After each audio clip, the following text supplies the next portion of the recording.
cláusula do novo pacto federativo. O que acontece se amanhã subiu o nível do mar e 80% da população brasileira vive na costa?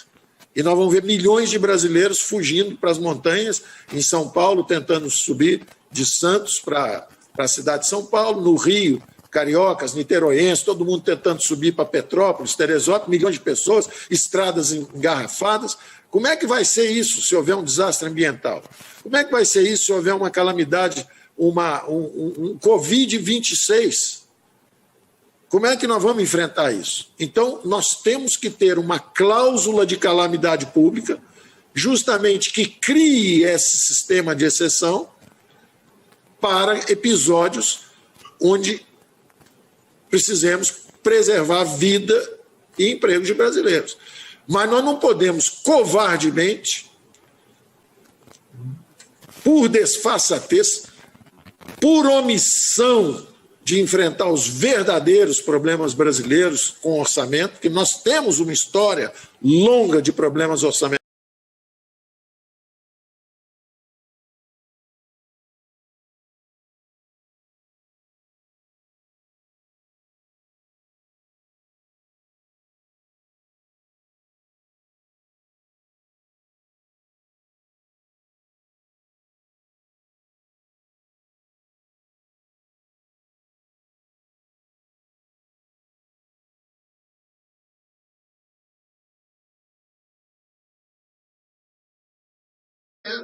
Vamos ter que reagir, vamos corrigir erros ou excessos que tenhamos cometido no primeiro enfrentamento, mas eu confio na democracia brasileira, inclusive pelo aprendizado que tivemos.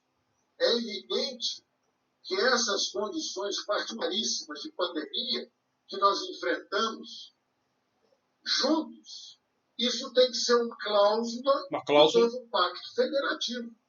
O que acontece se amanhã subiu o nível do mar e 80% da população brasileira vive na costa?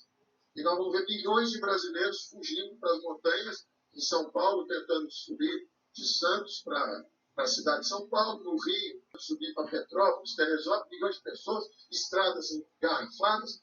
Como é que vai ser isso se houver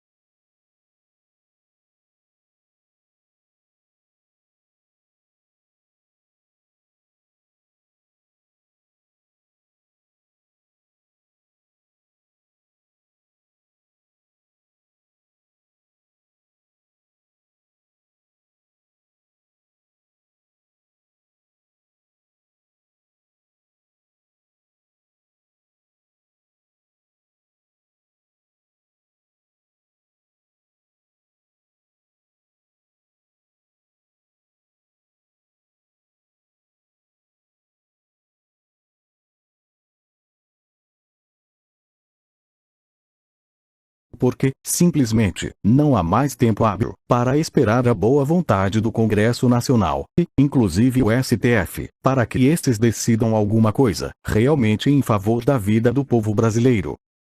Estes querem mais que o povo se exploda, e não é só aqui no Brasil, mas no mundo inteiro, existe, e muitos sabem, que os governos estão na conclusão da aplicação da agenda globalista, onde a ONU pretende reduzir a população mundial para apenas 500 milhões, conforme consta nas pedras guias da Georgia ou Guidestones.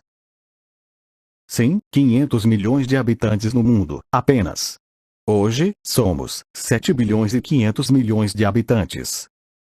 É a quantia de escravos que eles precisam para plantar, colher e produzir seus insumos que eles precisam. Todo o resto do mundo é e será descartado. Escravos não precisam de dinheiro, e os globalistas já têm o dinheiro suficiente para viverem na riqueza por muitas centenas de anos. A produção que esses escravos tiverem, 90% irá para seus donos e proprietários, restando apenas, em torno de 10%, para os escravos, apenas comer e sobreviver, e continuar sendo escravos.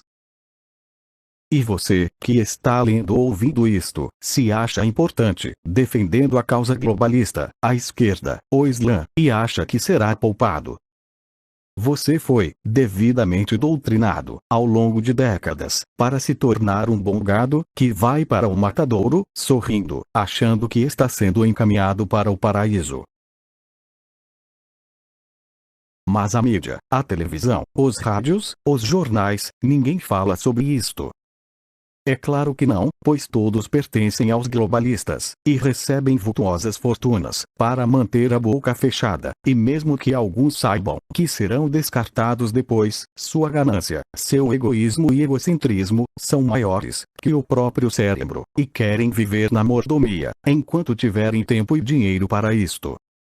Seja a pequena rádio ou jornal de uma pequena cidade, até os grandes jornais e televisões mundiais, cada um recebe e foi comprado conforme o tamanho de sua ambição. Quase todos que operam em meios de comunicação, seja nas redes sociais, no YouTube, e que tenham algum alcance, e são digital influencer, com boa aceitação e adesão de inscritos, recebe uma boa grana, na casa de milhares ou milhões, para enganar seus inscritos, mantendo-os devidamente quietos, em casa e comendo pipoca.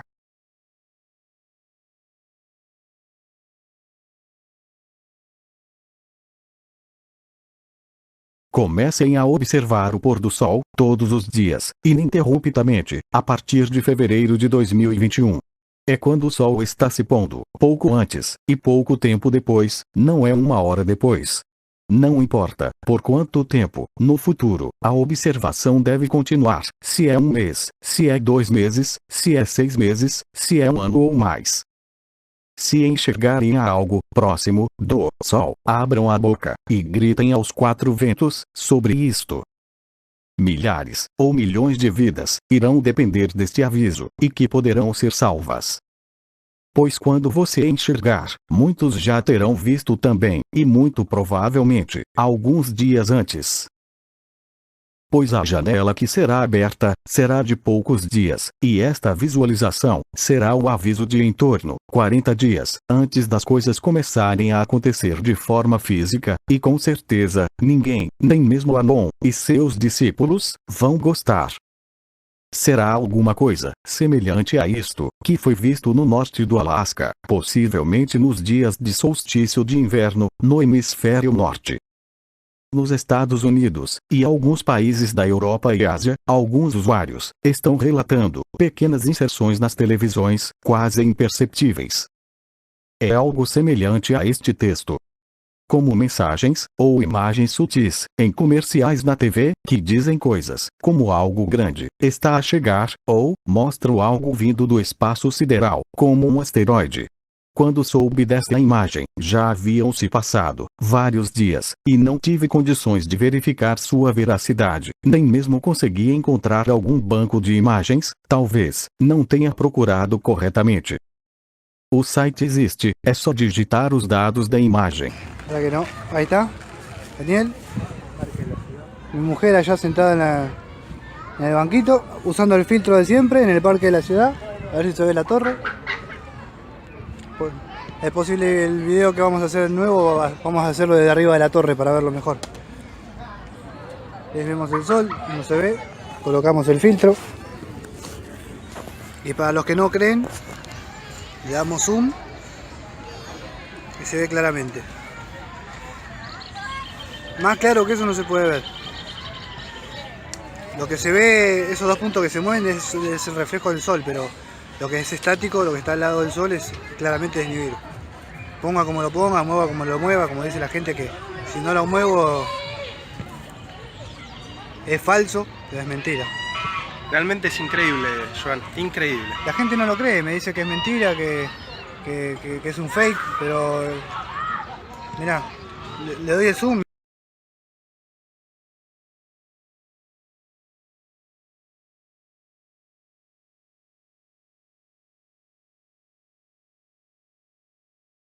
Enquanto 99% da população mundial está sendo mantida prisioneira, dentro de casa, com focieira, com medo, e sendo entretida pelas televisões e rádios, com uma pandemia criada pela NOM, justamente para esta ocasião.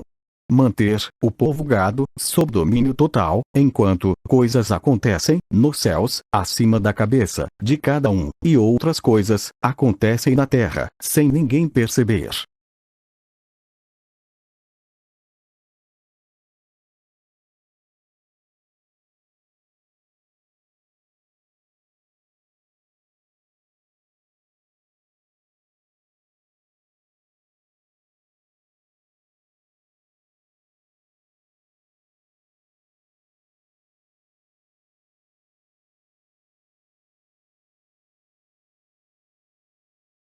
Todos estão brincando com fogo, e a grande maioria irá se queimar, e muitos, no inferno, pois omissão, e ficar isento, ou alheio, é cumplicidade, que é uma das filhas de Lúcifer.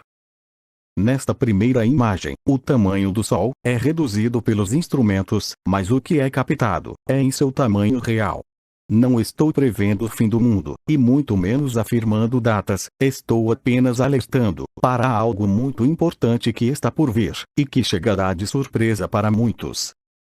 Os muito poucos, que sabem e acompanham os acontecimentos, sabem que estamos vivendo nos tempos das últimas dores de um parto. Mas para ninguém foi dado o conhecimento, nem do dia, nem da hora, que todas as coisas irão acontecer. Os sinais estão aí, todas as coisas estão acontecendo, em uma velocidade impressionante, para quem tem olhos para ver e ouvidos para ouvir. Tanto aqui no Brasil, como no resto do mundo, muitos conservadores têm consciência de que as Forças Armadas vão atuar em algum momento. Não será por causa do plano, da onda dos QAnon, e muito menos por causa do Trump, que a princípio já caiu, nem da Aliança, ou Bolsonaro. A única coisa, com certa razão, que todo este alvoroço, criado pelo plano, que na minha opinião, foi criado e articulado pela ANON, é o que falaram, em abril de 2020, sobre um prazo, que aconteceria, por volta de fevereiro ou março de 2021. Esta segunda imagem, é em tamanho real, proporcional ao tamanho do Sol. Na imagem anterior, da sonda Sol, o terceiro astro aparece, mas neste programa, ele é ocultado, propositadamente. Um amigo de todos nós, que nos ensina a verdade, disse, em junho ou julho de 2020, que algumas coisas começariam a acontecer, em novembro de 2020 teriam seu ápice, em fevereiro ou março de 2021. Se ele se referiu a isto, que aqui está sendo explicado, somente ele pode dizer. Estão entendendo? Muitos estão sabendo, inclusive e principalmente, os militares. Só o Zé Povinho continua sentado no sofá e comendo pipoca, dizendo que a luz venceu. Mas, não se preocupem, confiem no plano. Tudo que virá, sim, é um plano, mas, são desígnios divinos, pois é bíblico. Não é da aliança, nem da nova ordem mundial, mas vai atingir gregos e troianos. E tudo isto é cíclico, acontece, em média, a cada 3.600 anos. A última vez que aconteceu foi mais suave, que foi o dilúvio da época de Noé. Nosso Deus sabe exatamente como e quando deve, e vai interferir, e a última vez que ele interferiu, mais duramente, com a humanidade, foi há mais de 6.021 anos atrás. Em torno de 1.000 anos antes da criação de nossa geração, com Adão e a Eva. Tudo será por causa de um evento muito mais sutil, profundo e devastador, que trará o pânico, a morte, a fome e muita catástrofe a nível mundial. Esta primeira imagem é de um astrônomo na Síria, que também está acompanhando a trajetória do visitante pesado, que na época estava dentro do cinturão de asteroides. E esta é a causa, desenhada na segunda figura, capturada em um programa espacial. É órbita de Nibiru, simulada, quando cruzar a primeira vez a órbita da Terra. Quando ele chegar na órbita da Terra, pela primeira vez, trará junto milhares de asteroides, desde o tamanho de uma castanha, até o tamanho de um fusca, alguns até maiores. Olhando a segunda imagem, você se perguntará, Nibiru está do outro lado da Terra e do Sol, como ele irá atingir a Terra neste momento? Sim, o Nibiru está do outro lado, mas o que ele traz junto, que são os asteroides, irão em direção ao Sol e à Terra, pois os asteroides estão vindo do espaço, e não da órbita de Nibiru. O Nibiru viaja sozinho pelo espaço, com suas duas luas. Será a lei de atração gravitacional do Sol e da Terra, que irá reger os asteroides, pois eles não têm trajetória. São corpos celestes, que foram atraídos pelo Nibiru, ou este impactou com muitos milhares, em sua travessia, do cinturão de asteroides. Segundo anotações antigas em pergaminhos, e figuras ou desenhos, de sua última passagem, esta etapa ocorre, em torno de 150 dias, 5 meses, antes de sua órbita final, em torno do Sol e eclipsar com a Terra. Quando Nibiru fizer sua órbita pelo Sol, e retornar, sua cauda cobrirá a Terra, por algum tempo igual escuridão total igual bíblico. Esta será a segunda etapa, e que ele causará mais danos. O Nibiru, teoricamente, sua atmosfera e superfície, é rodeada de nuvens de óxido de ferro, ferrugem, que não refletem a luz, portanto, sua viagem pelo espaço é praticamente invisível. E como sua órbita é extremamente elíptica, ele fica oculto atrás do Sol, e dos planetas de nosso sistema solar, por quase todo o seu período de aproximação. Só será visível, por alguns dias, quando ele passar pela primeira vez a órbita da Terra, e depois, quando eclipsar com a Terra. Neste ponto, segundo antigos pergaminhos, a cauda, que será plasma puro, criará um campo magnético, na Terra. E esta, irá começar a parar de girar, até parar por completo, por mais ou menos 12 horas. Neste ponto o dia se tornará noite, por 12 horas, seja ao lado que for, que a Terra estiver, em relação ao Sol, sendo que ao mesmo tempo, o outro lado da Terra, já estará no escuro, pois será noite. Então, a Terra, por inteiro, ficará na escuridão por 12 horas. Neste período, que é bíblico, haverá os 3 dias e meio de escuridão. 3 dias, que o Nibiru permanecerá com sua cauda sobre a Terra, mais 12 horas, que a Terra ficará parada. Contados, desde o primeiro instante que a cauda de Nibiru começar a cobrir a Terra, até a última hora, quando ele deixar de eclipsar com a Terra. Será algo semelhante a um imenso gerador de Van de Graaff, que se formará entre o Sol, Nibiru e a Terra. Os estragos não param por aí, pois ele ainda irá avançar em sua órbita, ao mesmo tempo que a Terra retorna ao seu movimento orbital e de rotação. Neste ponto, Nibiru e a Terra estarão orbitando, quase que lado a lado, por mais alguns dias, e este visitante, chamado também de Hercólodos, Chupão, por Chico Xavier, continuará afligindo a atmosfera da Terra, e tudo o que nela existe, até que Nibiru ultrapasse novamente a órbita da Terra, indo para o espaço, novamente, em sua órbita elíptica, para retornar, quando nosso Deus assim determinar, talvez, daqui a 3.600 anos, ou mais, ou menos. No período que a cauda de plasma atingir a Terra, esta mudará a polaridade dos polos. Lembre que só a polaridade irá mudar. A Terra não vai virar de cabeça para baixo. É um efeito eletromagnético, e não mecânico ou geológico. Isto poderá ocorrer mais de uma vez nestes 3 dias, pois o magnetismo entre Nibiru e Terra será incrível.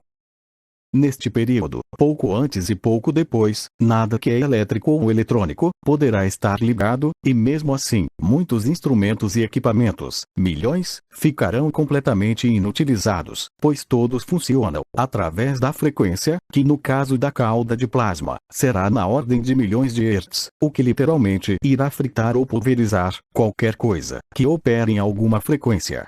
Geradores de energia, celulares, televisões, geladeiras, liquidificadores, motores elétricos em geral, instrumentos musicais, poderão sofrer sérios danos, em virtude do campo magnético de plasma, que será criado e constante, por algum tempo, entre Nibiru e a Terra. Uma gaiola de Faraday poderá proteger os equipamentos neste período, do mesmo modo que esta gaiola protegeria se ocorresse uma ejeção de massa coronal do Sol, com intensidade suficiente, como aconteceu no século XIX, no evento Carrington, onde uma tempestade solar destruiu grande parte das linhas de telégrafo e comunicadores de telegrafia. Observe que para a pessoa, dentro da gaiola, nada acontece, pois a malha de ferro que a envolve, a protege dos raios. O mesmo princípio se aplica a um avião voando, ou a um carro ou veículo transitando em uma estrada. Infelizmente, não existe alternativa para a Terra. Quando a Terra parar, por 12 horas, seu eixo, tanto magnético como geográfico, irá mudar de posição. Quanto tempo esta mudança de eixo irá durar, ninguém sabe, ao certo, e muito menos, se irá permanecer ou não, pois estas coisas são, e estão na mão de Deus. Os oceanos, devido à força gravitacional e à lei da inércia, que se expandem na linha do Equador e se contraem nos polos, todos sabem que a Terra não é uma bola perfeita, estes irão subir de nível, em proporções ainda não estimadas. O que se sabe é que a água dos oceanos irão se deslocar da posição normal na linha do Equador, em direção aos trópicos e aos polos, norte e sul, para formar uma bola quase perfeita, pois a inércia será zero, e a gravidade estará quase totalmente prejudicada pela ação do plasma da cauda de Nibiru. O diâmetro da Terra, nos polos é de 12.713 km, e na linha do Equador, é de 12.756 km, portanto, pouco mais de 42 km. Estes 42 km serão divididos e fracionados em todo o caminho, desde a linha do Equador até os polos. Quanto o nível dos oceanos irá subir entre a linha do Equador e os polos? Impossível fazer alguma previsão, pois aí entram diversos fatores, e muitos deles, até agora totalmente desconhecidos. A Terra irá em apenas 3 dias, do período mais intenso, e nas 12 horas de parada total, de rotação, mudar de uma rotação de 1.600 km por hora, para zero, e novamente acelerar, para retornar à sua velocidade normal. E ela translada em torno do Sol a mais de 100.000 km por hora. O que e quanto isto será afetado, ninguém sabe. Exemplo: pegue um balde de água quase cheio, simbolizando a Terra e os oceanos, gire-o rapidamente, em seu eixo, e pare de girar, em poucos instantes. O que irá acontecer com a água? Com toda a certeza, você irá se molhar, e muito. Pois o que houve foi uma aceleração, com inércia acelerada, que passou para um estado de inércia total, sem dar tempo para que a água e todo o material contido na água se acomodasse ou desacelerasse. 2. Um carro em movimento, ao se chocarem a algo, seus ocupantes tendem a ser jogados para fora do veículo, se não estiverem usando o cinto de segurança. Primeira lei de Newton, lei da inércia, de Isaac Newton. Não será de se admirar, se ao acontecer estes eventos, nos oceanos do mundo inteiro, não serão vistos petroleiros, e grandes navios cargueiros, pendurados em vários morros, do Rio de Janeiro, Niterói, e outras cidades da costa, de qualquer país do mundo e regiões litorâneas. E alguns navios de cruzeiro, ou cargueiros, em cima das geleiras dos polos. Na história, existem vários achados de barcos enterrados em lugares muito distantes da costa, de qualquer lago ou mar existente na atualidade. O que provocou isto? Eu arriscaria informar que qualquer lugar no globo, entre a linha do Equador e os polos, que seja no litoral, ou mesmo dezenas de quilômetros adentro, que esteja a menos de 100 metros de altitude, ou pouco mais, em relação ao mar, serão severamente danificados, ou totalmente destruídos. Aqui, estou apenas me referindo ao que poderá ocorrer com os oceanos e mares. Ainda tem a chuva de meteoros e asteroides, que irão ocorrer por 2 vezes. Quando ocorrerem estes fenômenos, na Terra, causados pelo efeito plasma, a inércia, parada, a atração gravitacional de Nibiru, em contraposição com o Sol, poderá, e irá causar, transtornos na superfície da Terra, que não se pode prever, nem imaginar, mas pode-se supor, que serão graves, ou gravíssimos. Neste mesmo tempo, a Terra será bombardeada por asteroides pelos 2 lados. O lado que esta ficará na cauda do cometa, pelos asteroides que este trouxer junto em sua órbita, mais os asteroides que virão do espaço, na segunda chuva de asteroides, que o Nibiru atraiu, durante sua entrada no nosso sistema solar. Segundo estudiosos e relatos em pergaminhos antigos, o evento de passagem de Nibiru será de catastrófico para muito catastrófico.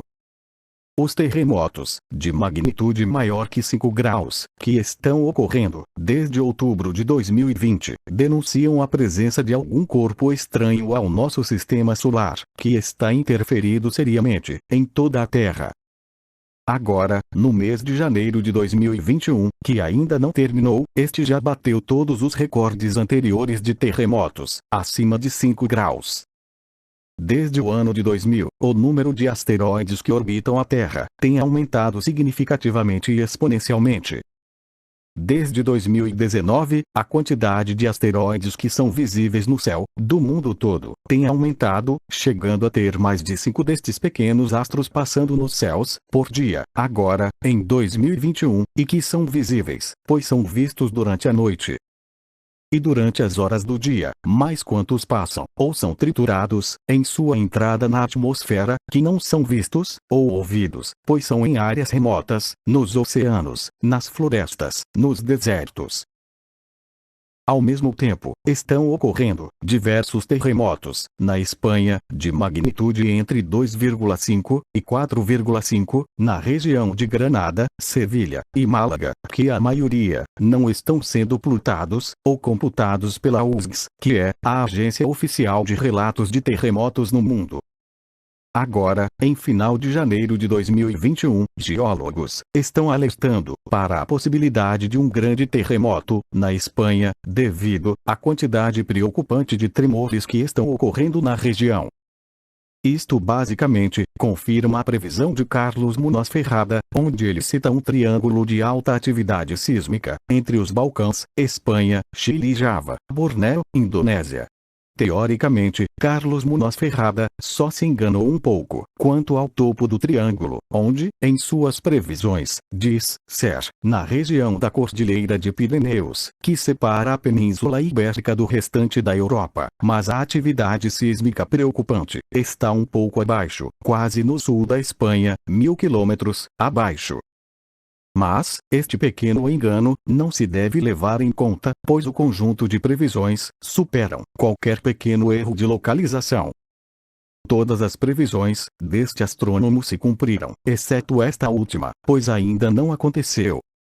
Este triângulo de atividade sísmica está em atividade quase permanente, mas o que chama a atenção é a atividade na Espanha. A princípio, não há mais como negar que algo muito grande, pesado e de certa forma invisível está no espaço, e muito próximo da Terra, e este está influenciando fortemente os acontecimentos na Terra. Talvez, ou muito provavelmente, os grandes monumentos da Grécia Antiga, que estão em ruínas e espalhados, sua queda tenha sido causado por terremotos originados por este visitante pesado. Este astro está carregado de energia cósmica, isto é, cheio de fonte de radiações de diversas energias que irão afetar e alterar o comportamento e a saúde humana em todos os países do mundo, provocando epidemias, irritabilidade, descontrole emocional, loucuras, desequilíbrios de toda sorte, causando inclusive tensões diplomáticas, podendo levar a guerras. O globo terrestre, provavelmente, irá parar de girar, por algumas horas. 2. Os oceanos irão se deslocar do Equador para os polos, e depois irão voltar. 3. Um gigantesco campo magnético entre na Terra, Nibiru e o Sol. 4. Terremotos de grande magnitude, em quase todo o globo. 5. Chuva de asteroides e meteoros, em 2 ocasiões, no intervalo de 6 meses. 6. Tsunamis gigantes, provocados tanto pelos terremotos, que serão extremamente fortes, como pelo impacto de meteoros grandes, ou pelo avanço desordenado dos oceanos. 7. Pela ação do imenso campo magnético de plasma, tudo que depende de eletricidade estará e ficará inútil por algum tempo, ou para sempre. 8. Carros, caminhões, estradas, rodovias, armazéns de alimentos, casas, prédios, condomínios, fazendas, animais, terão danos sérios, ou completamente danificados. 9. A escassez de alimentos será quase imediata, pois grande parte estará danificada, ou pela água dos oceanos, ou pelos asteroides, ou queimados pelo conjunto de eventos. 10. Um caos imenso em toda a Terra, onde cada um terá que se virar por si e por sua família, e ainda se proteger dos saqueadores. Tudo irá parecer como uma bacia de plástico, cheia de água, com bolinhas de ping-pong boiando, sendo jogadas de um lado para o outro, com o movimento da bacia e da água. A princípio, existem 4 instituições, ou departamentos, no mundo inteiro, que estão preparadas para situações de desastres. As Forças Armadas, a Brigada Militar, os Bombeiros, a Defesa Civil. Estes são treinados e preparados para cumprir seu dever, acima de qualquer coisa, nem que isto dependa a própria vida. Mas lembrem que todos estes têm famílias também, e dependem exclusivamente do seu corpo físico e dos meios que suas instituições oferecem para atender às ocorrências e a população. E se suas famílias, seu corpo físico, os meios de transporte, equipamentos, sofrerem algum tipo de dano momentâneo, não esperem ações de imediato, e em um curto espaço de tempo, e até alguns dias, quando os problemas e acontecimentos ocorrerem. Pois a infraestrutura rodoferroviária, e em muitos lugares, as máquinas, os armazéns de estocagem de alimentos, as fábricas, as indústrias, estarão seriamente danificadas, tanto pela ação dos oceanos, como pelos asteroides que irão se chocar com a Terra. Então, em muitos lugares, cada um terá que ajudar seu próximo, nos primeiros momentos, seja com conforto, seja com comida, seja com remédios, seja para socorrer os feridos. Será esta solidariedade humana que fará a grande diferença entre viver ou morrer, entre o abandono ou a união de forças. É para este momento, em diante, e circunstâncias, é que os que se consideram despertos, e estão preparados, serão, e terão sua utilidade, e serão testados, talvez, à exaustão, para ajudar aos seus semelhantes. Então, você, realmente, está preparado. Realmente, está desperto. Quase toda a Terra entrará em algo parecido com um período pós-dilúvio bíblico, onde quase tudo terá que começar de novo. Haverá escassez de alimentos já no início, e a falta destes irão determinar quem irá sobreviver ou não, não importa o lugar que estão residindo, pois ninguém sabe onde ocorrerá problemas. Alimentos essenciais, como arroz, feijão, farinha de trigo, carnes defumadas e água potável, deverão ser estocados para um período mínimo de 6 meses. Acrescente-se a isto, fósforos, velas, álcool, medicamentos, algum fogareiro, eu diria, um fogão a lenha, e muita lenha. Eu recomendaria uma taxa adicional para 9 meses, ou mais, em lugares muito danificados. Onde serão estes lugares muito danificados? Ninguém sabe, e ninguém pode prever algo assim. Lembre-se, toda a infraestrutura de transportes, energia, comunicações e abastecimento estará muito precária ou destruída em diversas regiões do mundo. Então, sua geladeira será inútil, seu fogão a gás ou de querosene perderá sua utilidade quando o gás, a energia ou o combustível terminarem. Sua eletricidade irá terminar. Suas baterias para iluminação não poderão ser recarregadas, a não ser que tenha um gerador de energia e combustível suficiente para manter o tanque cheio por 9 meses ininterruptos. Seu celular, smartphone ou notebook serão imprestáveis quando a bateria acabar, e mesmo assim o sistema de transmissão e captação de sinal, via satélite ou radiofrequência, estarão danificados ou severamente com problemas. Não haverá, em um prazo médio de tempo, vários meses, condições de transportar insumos básicos para as populações que sobreviverem. Um item que considero essencial e primordial, tanto quanto a comida e a água, e armas e munição, e muita. A não ser que você viva em uma fortaleza que ninguém possa entrar, em hipótese alguma.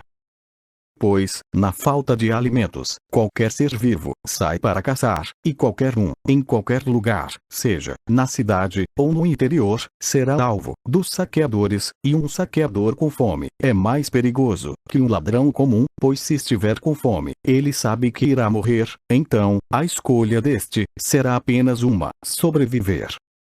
E os saqueadores poderão ser qualquer um, desde o ladrão de galinhas até seu vizinho de bairro, pois quando a fome aperta, a vergonha, a educação, o caráter, vão embora pela janela. O que importa é sobreviver. Se em tempos de paz relativa, a polícia e o exército não podem estar em todos os lugares ao mesmo tempo, imagine, então, um tempo ou estado de guerra e escassez de alimentos, sem previsão imediata de retorno para a normalidade. Lembra dos filmes de zumbis? Lembra que os normais tinham que se esconder e não fazer barulho, nem acender as luzes.